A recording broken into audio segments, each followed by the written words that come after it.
welcome you to the City of Columbia's Office of Neighborhood Safety and Engagement, second annual Violent Crime Remembrance Vigil.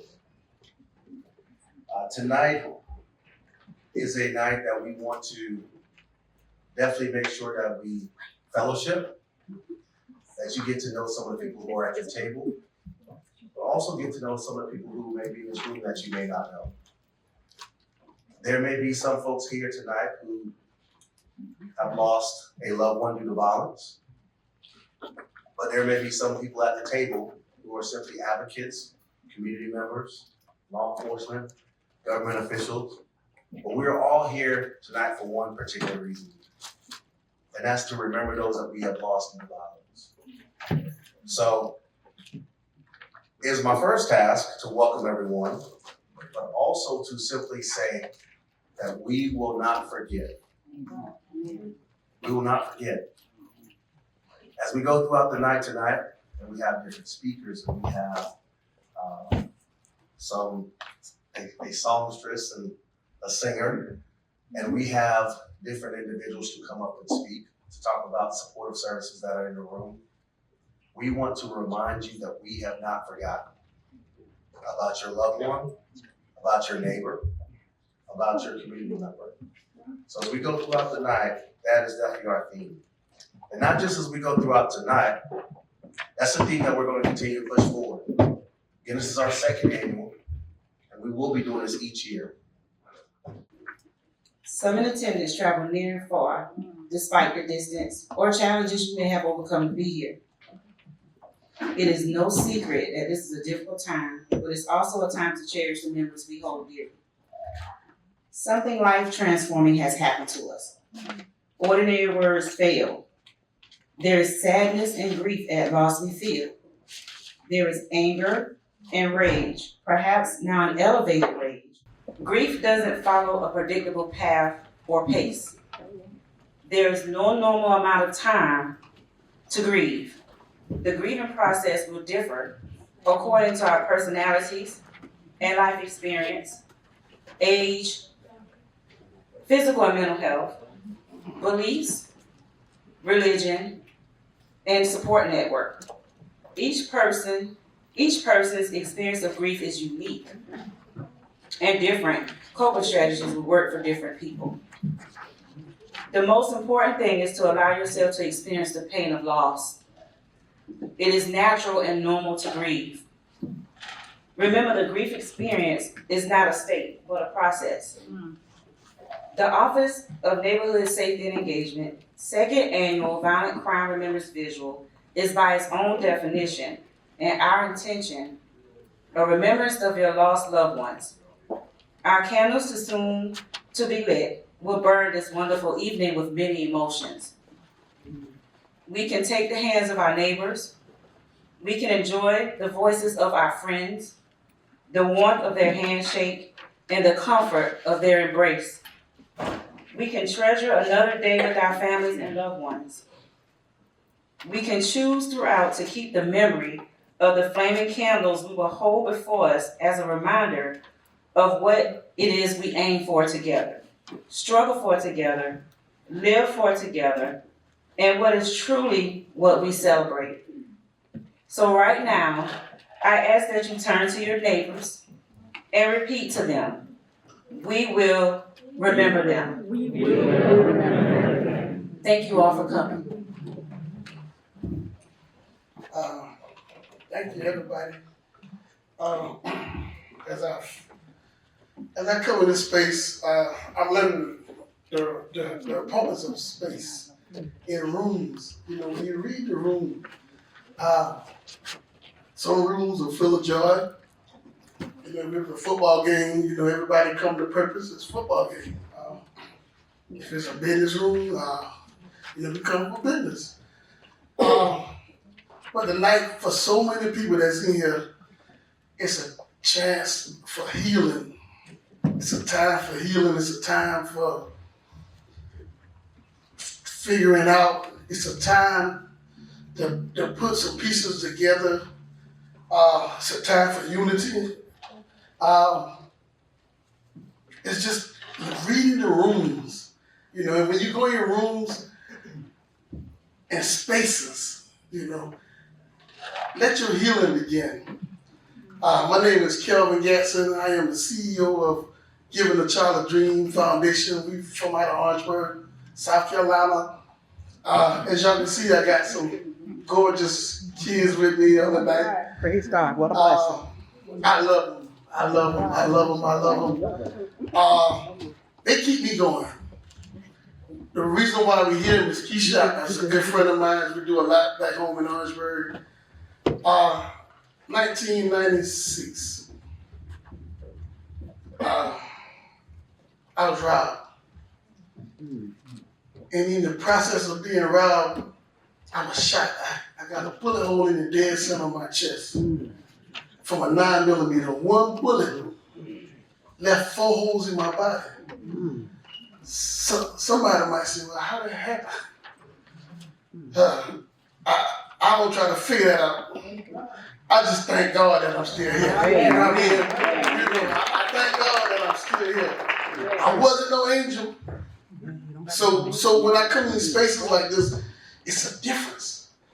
Because I was on the other side of that gun. I was on both sides of it. I was in the streets, I was doing things that I didn't have no business doing, Hurt people hurt people. You know what I mean? And I want everybody to say that with me so we can take it out here tonight and we'll know how to handle things. Hurt people. Hurt people. Hurt people. Hurt people. You know what I mean? So when people are hurt, they look to get that pain out, and it's like a disease, and if you don't fix it early, it grows, and it grows. And when it's at that stage, we can fix it. But when it gets to the next stage, it gets worse. If nobody never fix it, nobody never take time out to try to see what's going on with this kid over there, or with this young man, this young lady, And before you know it, they done did something that we can't take back. They can't take back. And sometimes what they do is to your child. And the answer is, how can I fix this? How can I prevent this? I know so many mothers that's in this space, so many fathers, brothers that lost loved ones. You're like, what if? And how could I? And how can I change? You can't change anything. Being in the streets and having to bury my friends was the worst feeling in the world. We didn't know no better. We selling drugs. We ain't know. It was fun. We just want to make a little money. We happy girls. We want to just be somebody. Not knowing that you're going to wind up going to jail. Not knowing that you're going to wind up hurting somebody, killing somebody. Not knowing that you're going to wind up getting killed your own self. There you go. And going to funeral after funeral after funeral. Keisha, my witness. I couldn't even hold my head up in the church no longer. My mama, grandma, preachers, pastors. And I was like, God, what to do? When I got shot, the guy was closer than where me and Keisha was. And when he shot me in the bullet, I knew I was shot, but I had to sit there and look at him, and he was high, mouth was twitching. He went to shoot again. Oh, my Jesus. And the gun jammed. Praise God. Prayers. We're praying grandmamas and mamas, whoever, who know they got a praying grandmama and a praying grandma. And somebody was praying for you. Like the song said, somebody prayed for me. The gun shooter, he went to unkick it. He uncocked it and went to shoot again, and the gun jammed again. Nobody but God. No, I was in the crack house. Like I said, I wasn't. So I stand before y'all today from both sides of the fence. The guy went to run out the house, and I heard the gunshot again. I had another friend that was in the house, and he shot him in the hip with the same gun that just now would have shoot me. God, prayers. I mean, nothing but the prayers of the righteous. You know what I mean? It wasn't no good that it wasn't nothing good that I did. And it took me a month. My mama had to pack this hole on the side of my chest for a whole month. You know, in and out, packing it. That's when you see your friends, you see who for you, you see when you go down, you see who come and see about you.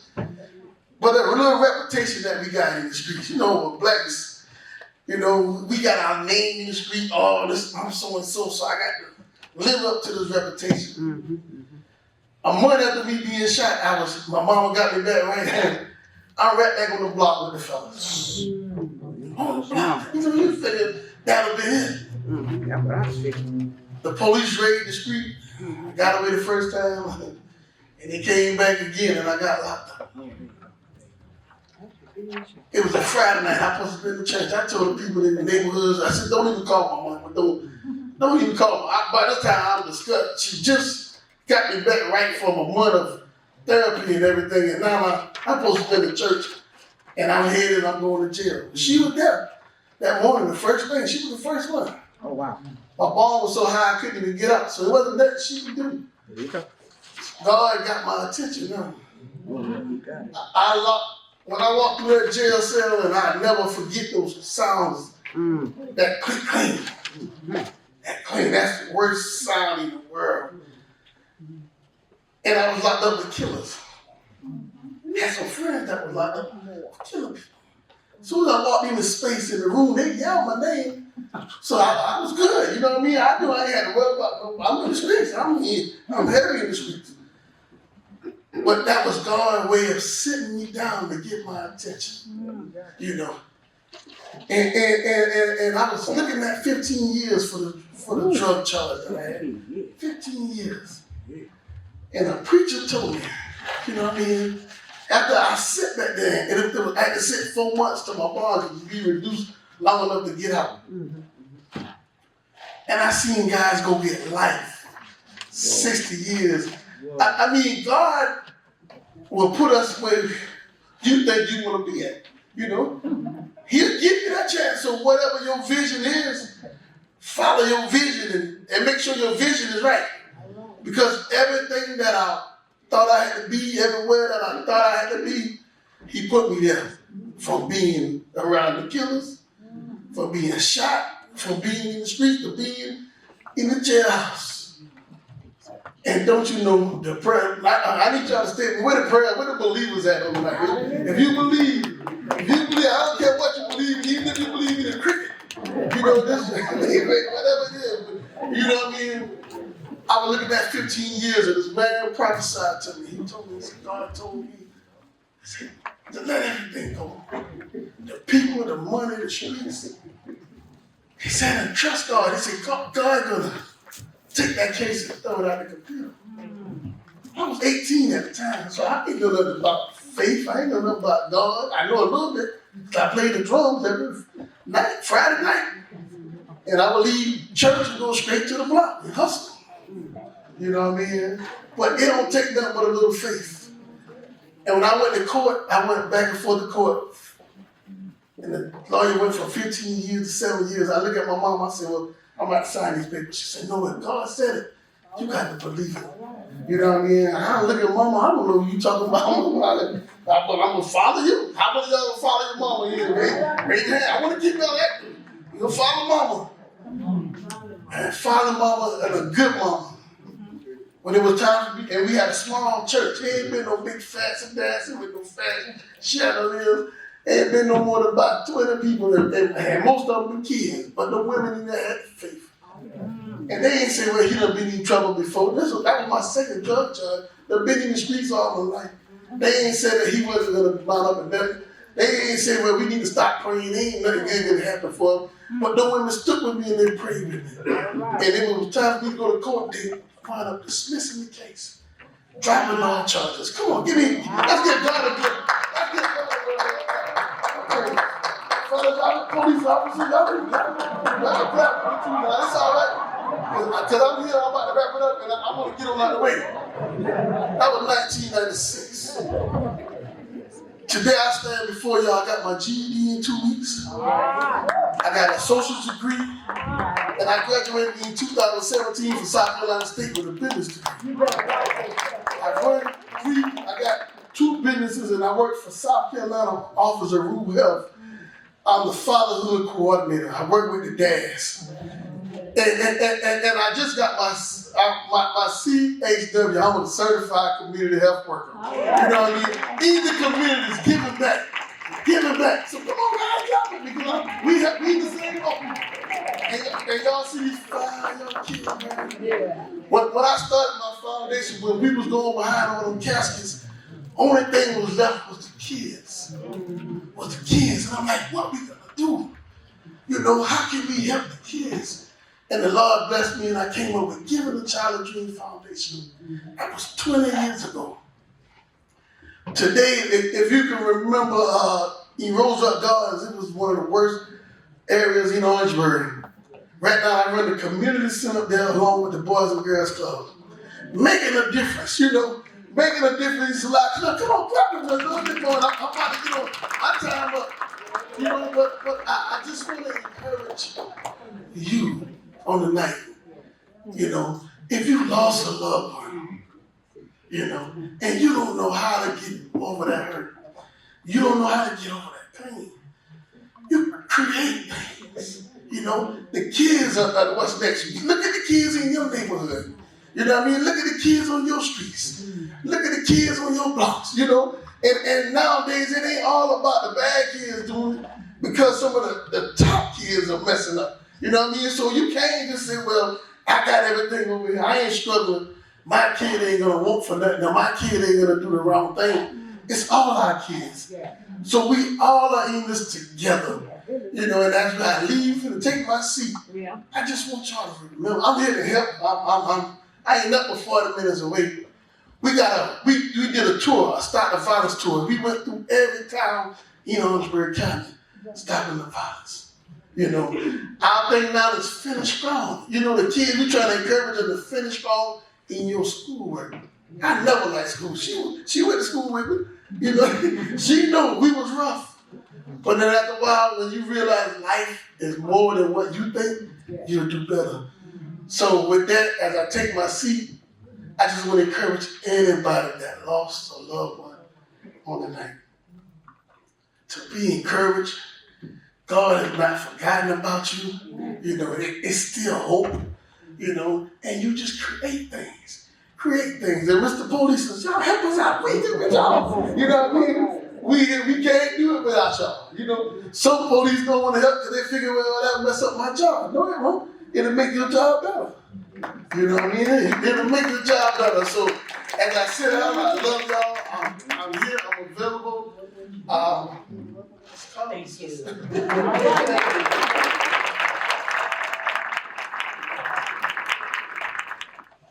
It all starts at home. But we have to have honest conversations about what's happening in our homes. There are great parents out there, amazing parents, whose children are just rebellious.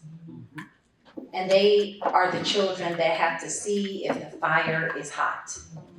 Is that we are not all great parents. Amen.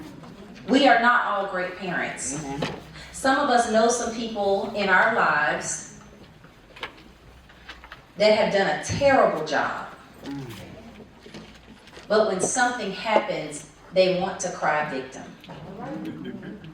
So I'm not here to sugarcoat it. I'm not here to make it sound sweet. I'm here because as the coroner of Richland County, as your coroner, when I see dead bodies of children in my morgue, it makes me furious. Our systems cannot continue to fail our children.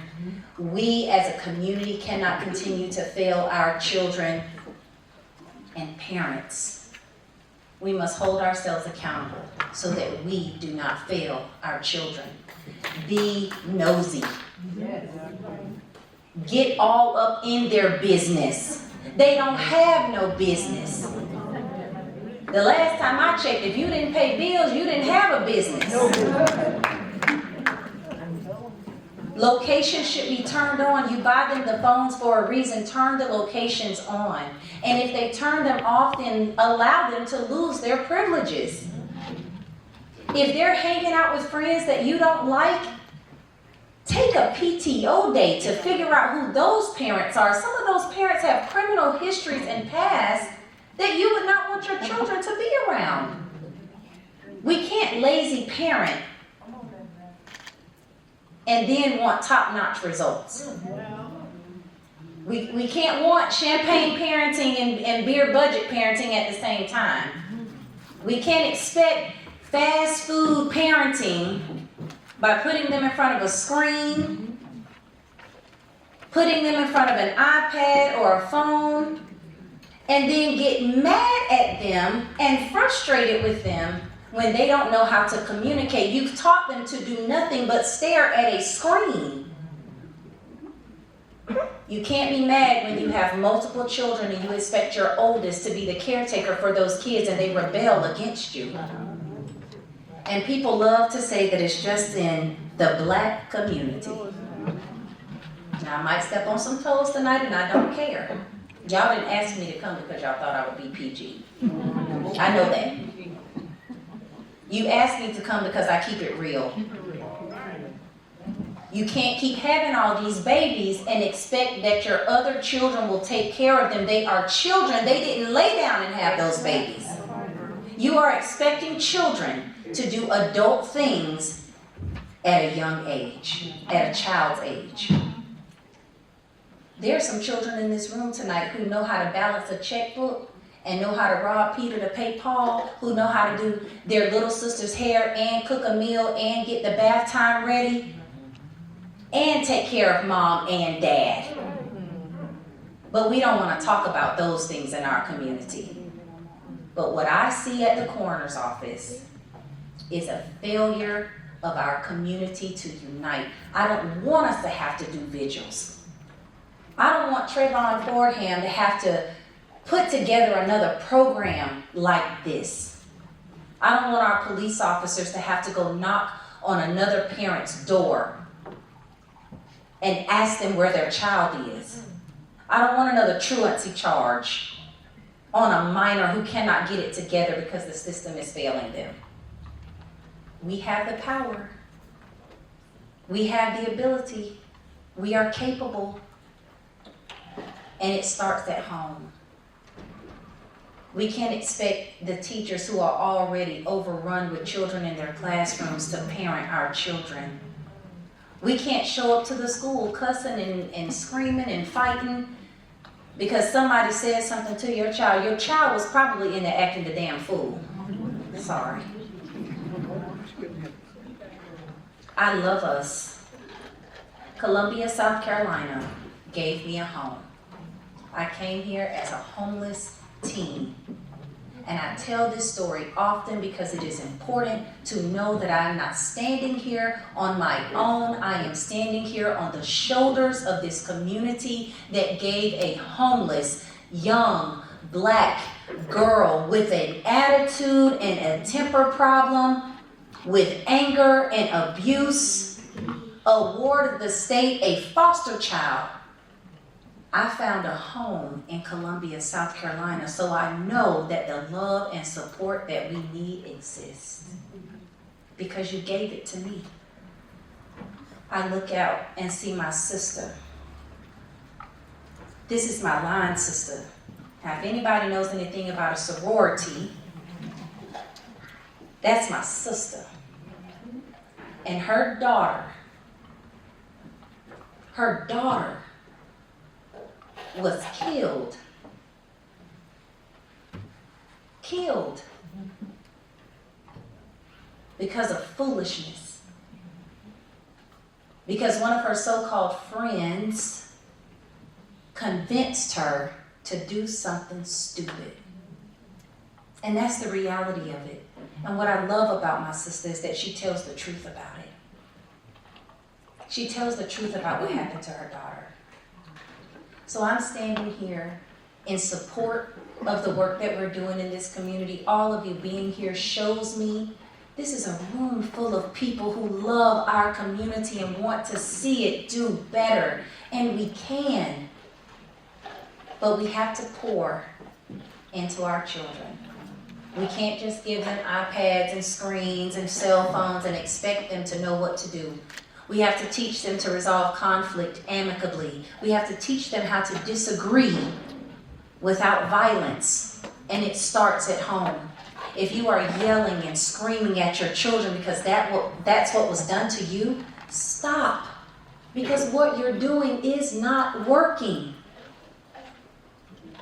I was raised that children didn't have opinions. Your children have opinions. And when you teach them that their voice doesn't matter, they grow up to be adults who don't know how to speak up for themselves. You teach them that their voice doesn't matter when it really does. Do you like it when someone yells and screams at you? Are you your best self when someone is in your face screaming at you? Think about that the next time your child makes a mistake. And if anybody in this room can raise their hand for being perfect, then we all need to follow you. But the last time I checked, the only one that was perfect is up there. So, I implore you, I urge you, I challenge you to try something different if you are the parent or the community member dealing with children who are running away. If you are the parent, if you are the family, the community dealing with violence in your area, you have the power to stop it. Let's come together. Let's do something different than what we've done. And tonight shows me that it is possible. Thank you guys so very much for being here. I appreciate you, and thank you for allowing me to speak. And that even though we all go through some type of hurt, some type of loss in some way, with Jesus, with the help of the Spirit of God, we can push through. We might have nights where we cry all night, but He'll be with us in the storm. So the Bible says that He sticks closer to us than a brother. And I'll stop at that scripture. Will you open it up and read this song? I'm going to sing it a cappella tonight. And I hope it encourages you. In the state that we're living in, some around you, they're drowning in sin. The talk of the day is that the world is surely coming to an end. Enemies, foes, and friends, in the midst of this, don't give in. I came to tell you a message, and you can trust this. Jesus is real. Oh, Jesus is still real. Yes, Jesus is still real and alive, 'cause I tried Him. Oh, Jesus is still real. Yes, Jesus is still real. Oh, Jesus is still real and alive, 'cause I tried Him. Oh, Jesus is still real. I know He's real. Okay, so another sad story's on the news, and another dead body, no clues. Everybody's looking and they're searching, but what's this world coming to? And there's no telling who's who. But in the midst of this, don't give in. I came to tell you a message, and you can trust this. Jesus is real. Oh, Jesus is still real. Yes, Jesus is still real and alive, 'cause I tried Him. Oh, Jesus is still real. Yes, Jesus is still real. Oh, Jesus is still real and alive, 'cause I tried Him. Oh, Jesus is still real. Yes, He is. I know He is. I trust the Lord, because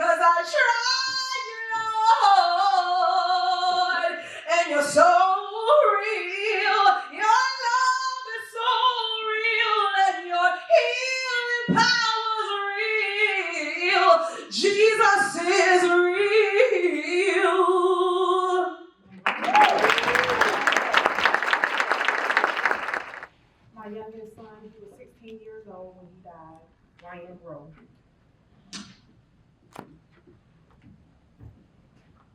My daughter, Sanama Harriet Lindhotep, age 15. My sister, Sanat,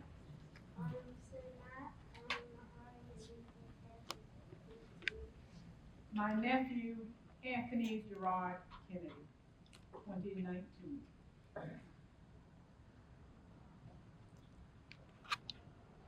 My son, Eddie Hart, 2019.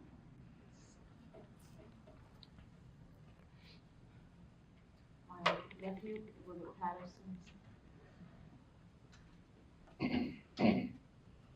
My sister, Daisha Johnson, she was murdered coming home from work by her children's father.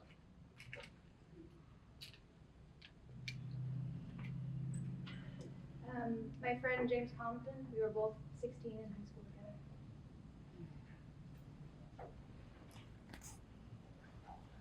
My cousin's son Alex, he was 10. A friend of mine in his young 20s, Chris, apparently had a random act of violence, was shot and killed in front of his home.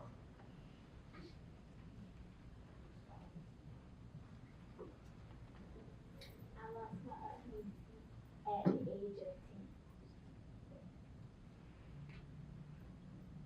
I got to a fight with some dude in the prison, and he couldn't breathe and didn't want to get air, and he passed out right there. Brandon Reed, 17 years old, a member of Prince Harvey Jones.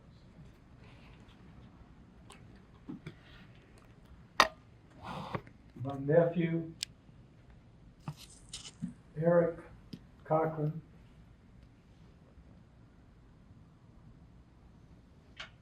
18 years old, on a robbery. Strength like no other, strength like no other reaches to me. You are my strength. My area has also the opportunity in my specific part to bring faith communities hope and help when they least think that something might impact their church, their house of worship. We're getting the opportunity to be out there. It is a privilege. We try to inspire, educate, applaud, and encourage that kind of collaboration. And guess what? Y'all are doing collaboration right now. Being here together is what's going to make the difference. Even though there's a lot of heartache for having to be here while we're here together, it does make a difference. I just stood up, it was the first time in a long time, I stood up to remember Chris. My life as a victim service person and also doing part-time chaplain work. Part-time chaplain work gives me often maybe as much as 100 folks in a week that I get to see each week. And Chris was one of the ones that as an employee I saw, talked with, encouraged, laughed with, heard stories, shared hope as a young 20s with a little girl. Got to encourage him as a dad of daughters. I don't understand it. And this is just a friend. I know you don't understand it. The ones you're here for are family. But in a moment that didn't even think I could imagine would have happened, somebody apparently drove through his neighborhood and shot and killed him right in front of his home. No one asked permission. No one said, can we do this and not bother anyone else? No. This disrupted lives, so many lives, as it happens for y'all. And I'm thankful, especially with folks that like Trayvon and the victim advocates over here with the Columbia Police Department, that there's a group of us that are here together that get to be with you all in that worst day of your lives. I've had to learn how to both care for others and self-care in the process.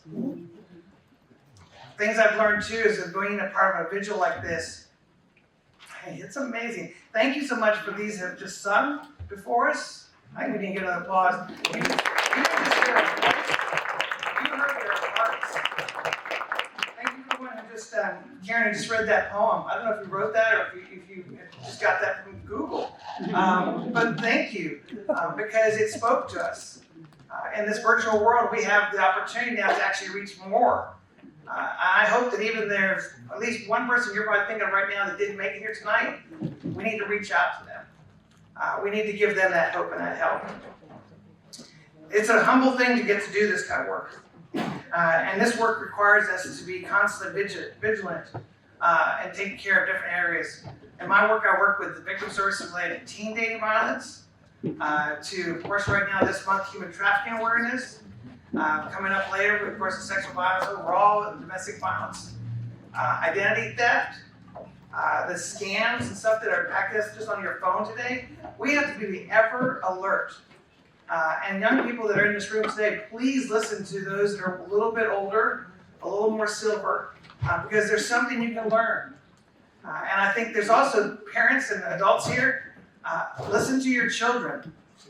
They're speaking to us about what's their heartache of their day. Listen to what really is their struggle. I think if we can change this world, it's going to come from listening. Do you not agree? And listening to get to a solution. Listening in a way that gives them encouragement. And this victim service work, the collaboration of the many agencies and groups of individuals here today is helping us turn on to make that change.